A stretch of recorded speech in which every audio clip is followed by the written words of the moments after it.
A winged genius is an Assyrian relief carving that originally belonged to Ashurnasirpal II, a great Assyrian king. The Assyrian monarchy, in power from the 9th to the 7th century BCE, thought of themselves as divinely sanctioned rulers with complete and utter power. This relief decorated Ashurnasirpal II's palace in ancient Kaulu, the Assyrian capital in Iraq. Written in cuneiform across the relief are inscriptions describing the king's lineage and achievements. Reliefs like this were used by kings to project their power and wealth while also demonstrating their divine rule. The relief was excavated from the palace in 1845 by Sir Austin Henry Layard and was gifted to a local diplomat or missionary. In 1930, a winged genius was given to the Worcester Art Museum, where it was reassembled from 9 separate pieces. During its ancient life, the surface was brightly painted, but the color flaked off over time.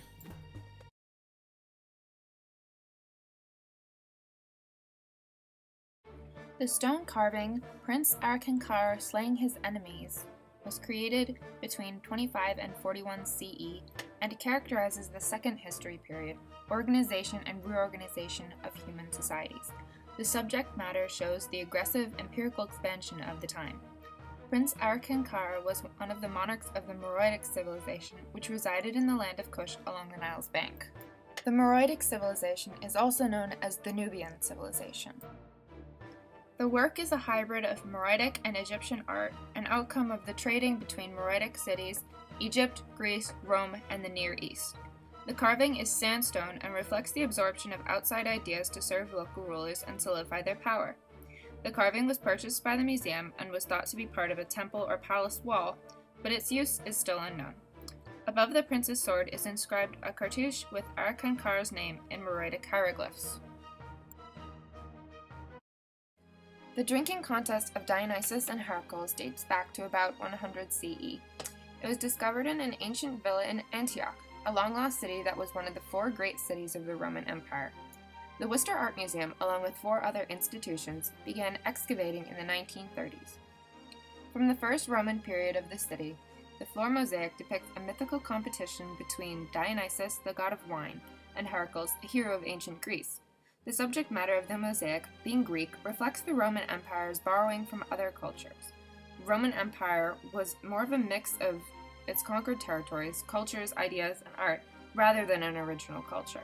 The mosaic also depicts Silenus, Dionysus's satyr attendant, and Empelus, a child who personifies wine, crowning Dionysus as the symposium or drinking contest's victor.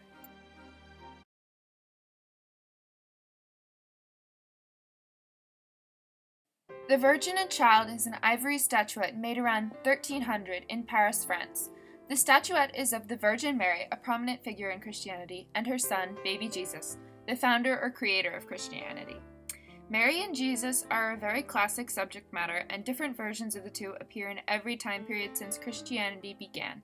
It is a symbol of Christian faith and plays a major role in the 3rd AP history period. Christianity spread all over the habitable world, characterizing the spread of culture during the period and demonstrating the vast reaches of civilization's cultural connections. The statuette was made in the largest city in the world of the time, and Parisian ideas and culture grew to be the embodiment of education, sophistication, and wealth. The Virgin and Child is made with the artistic skill of the highest level, and the extreme detail of the figures makes them seem almost to move. The statuette was once gilded, showing the wealth and social status of the owner. By the 14th century, large-scale construction of religious monuments had ceased, and patrons turned from cathedral building to the commissioning of small household religious objects. The statuette was purchased by the museum in the 1940s. A wakizashi, translating as side-inserted sword, is the short sword of a traditional daisho set. Daisho sets were the primary weapons of the samurai class in ancient Japan. A wakizashi is always paired with a longer sword called a katana. Those swords make up a set. Wakizashis were the samurai's honor weapon and stayed on their persons at all times. While most weapons and armor were removed prior to entering a residence, the wakizashi was kept with the samurai, and they were often kept under the pillows of their sleeping owners. Daisho sets were very important to pre-industrial Japan and were originally used as weapons of war. After the Tokugawa era, daisho sets changed in significance and became symbols of power. displayed but unused. During the Third World History period, samurai played an integral role in Japanese society, first as warriors and protectors, following the strict Bushido code, and later as military leaders, administrators, courtiers, and aristocratic bureaucrats. The sword was originally part of the Higgins collection, but was donated to the Worcester Art Museum when the Higgins collection closed in 2012.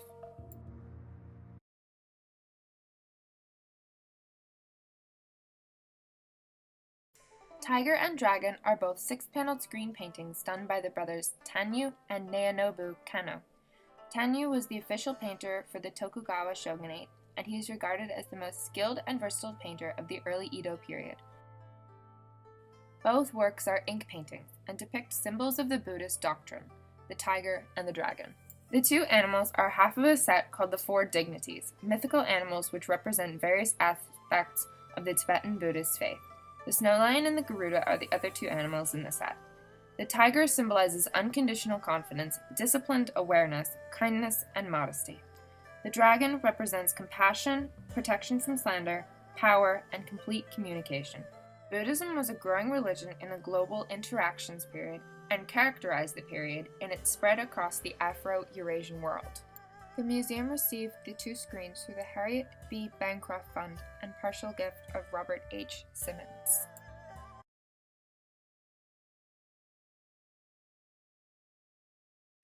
The Payne service was commissioned by Dr. William Payne for his bride Lois Orne. The service was crafted by Paul Revere II, who has gained fame for his role in the American Revolution. He was the messenger who warned the revolutionaries, "The British are coming, the British are coming."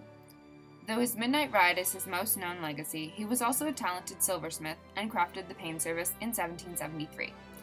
It is known as one of the highest achievements in design and craftsmanship credited to any 18th century silversmith. The Payne service was also the largest single order in Revere's ledgers and is a locally historic set crafted for a Worcester resident. It's comprised of 45 silver pieces, both flat and hollow, and the price originally was €108. The pieces came to the museum through donations from Francis and Eliza Payne, Dr. and Mrs. George C. Lincoln, and Richard Thorndike. A Zulfikar is a split-bladed sword modeled after the original Zulfikar, a legendary sword gifted by Muhammad the Prophet to his nephew.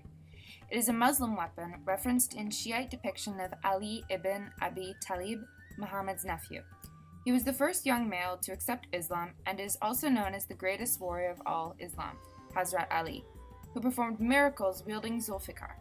This connection to the original Zulfikar gives all reproductions of the weapon a cultural significance to Muslims.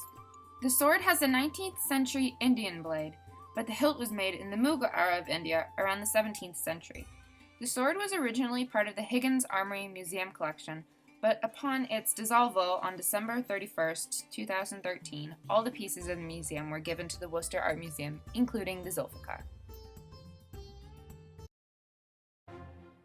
Electra receiving the ashes of her brother Orestes is a neoclassical French painting.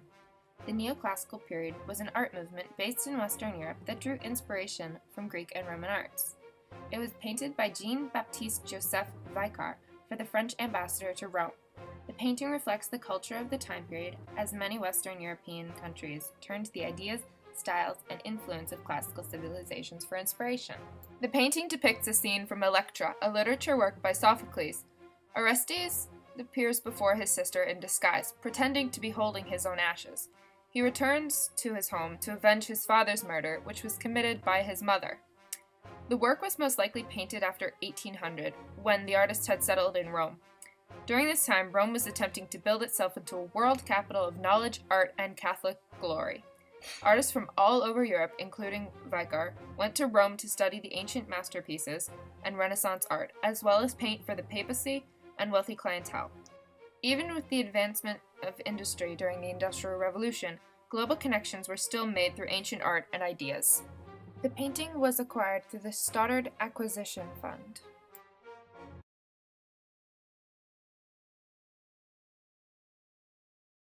A painting done by John Singer Sargent in 1905, Lady Warwick and Her Son, is a classic example of post-impressionist art.